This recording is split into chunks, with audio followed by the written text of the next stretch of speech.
Hari ini saya ingin berbicara mengenai kebebasan versus keliaran. Dengan alasan kebebasan, seringkali ada banyak orang melakukan atau berbicara apa saja. Bahkan lebih mengerikan lagi kalau dia berbuat apa saja.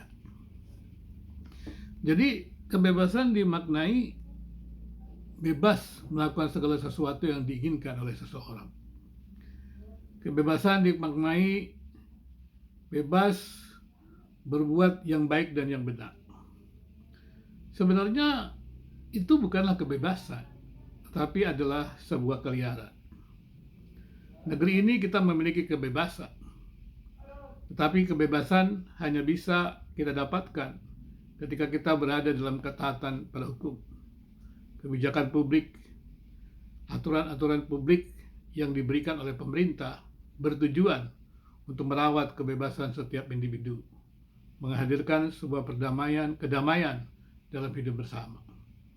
Itu artinya kita tidak bisa memaknai sebuah kebebasan sebagai melakukan segala sesuatu atas kehendak seseorang, apakah itu baik atau benar, tak peduli bernilai atau tidak bernilai.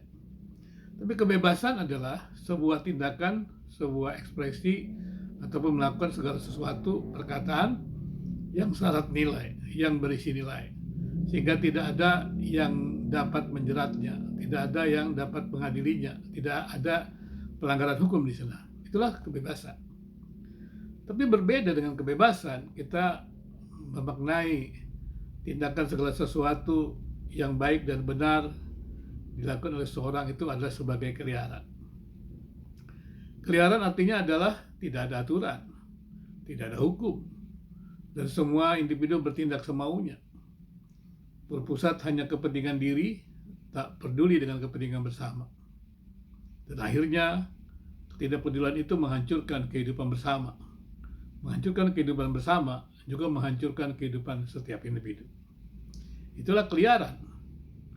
Jadi, kalau kita berbicara, kita bebas berbicara, tetapi dalam koridor hukum, dalam koridor memperhatikan hak-hak orang lain, dalam koridor menjaga kehidupan orang lain, dalam koridor merawat kehidupan bersama. Kita tidak bisa berbicara apa saja. Kalau kita berbicara apa saja dan semau kita, itu namanya kita melakukan yang baik dan yang buruk. Tak ada nilai di sana. Dan itu akan menghancurkan diri kita.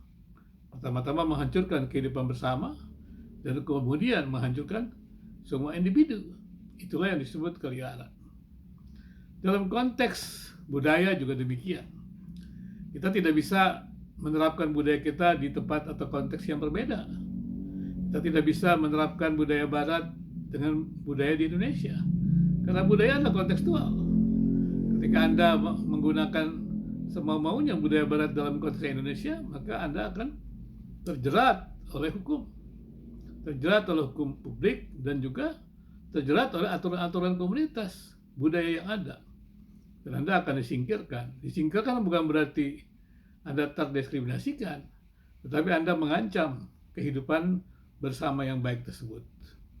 Itulah sebabnya dalam kehidupan bersama kita harus hati-hati. Dalam konteks budaya kita mesti hati-hati. Tidak boleh kita semaunya saja menganggap diri kita paling benar, budaya kita paling benar, dan semau-maunya kita bicara. Dan itu akan menghancurkan budaya orang lain, budaya kita sendiri juga sebenarnya.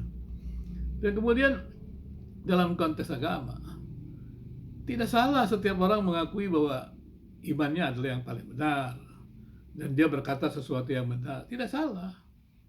Tapi iman itu kan sebuah pengalaman pribadi, sebuah kepercayaan pribadi, dan tidak perlu dipaksakan kepada orang lain.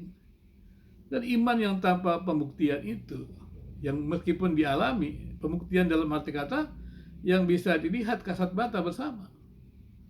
Jadi kalau iman itu tak terlihat pembuktiannya, dan memang dia adalah kepercayaan kepada yang transenden, ya jangan dipaksakan kepada orang lain. Dan jangan mengatakan apa yang kita imani ini paling benar. Orang yang diimani oleh seseorang adalah salah. Cukup kita menyaksikannya saja. Dan kalau kita percaya bahwa agama atau nyawa agama adalah kebebasan, ya kesaksian, penjelasan mengapa kita percaya itu sudah cukup bagi orang-orang lain. Dan kemudian jangan sampai kesaksian agama itu menjadi sesuatu yang mengancam kehidupan antara agama kebersamaan. Oh, Tuhan mengizinkan keragaman agama, Tuhan mengizinkan keragaman budaya, dan Tuhan mengizinkan keberbedaan. Mengapa kita harus menyeragamkan? Dan menjelang pemilu tahun 2024 ini kita harus menyadari ada banyak seringkali kita ketemui bahwa agama, budaya dijadikan instrumen untuk mendapatkan kekuasaan. Kalau agama dan budaya jadi instrumen untuk mendapatkan kekuasaan, maka sudah jelas itu adalah kepentingan individu, komunitas tertentu. Dan kita harus tahu kalau sebuah usaha dalam hidup bersama hanya untuk kepentingan individu atau komunitas tertentu, maka kehidupan bersama terganggu. Demikian juga keindonesiaan kita terganggu. Kita mesti merawat keindonesiaan kita dalam keragaman tersebut. Jangan saling menghancurkan, jangan saling menyerang. Kiranya tahun 2024 ini kita bisa melewatinya dengan baik. Kita tetap hidup dalam kebebasan melakukan segala sesuatu yang baik. Kita tidak hidup dalam keliaran melakukan sesuatu yang merusak kehidupan bersama kita. Selamat merawat kehidupan bersama. Kiranya pemilu 2024 yang akan kita songsong ini berjalan dengan baik. Selamat berjuang. Terima kasih.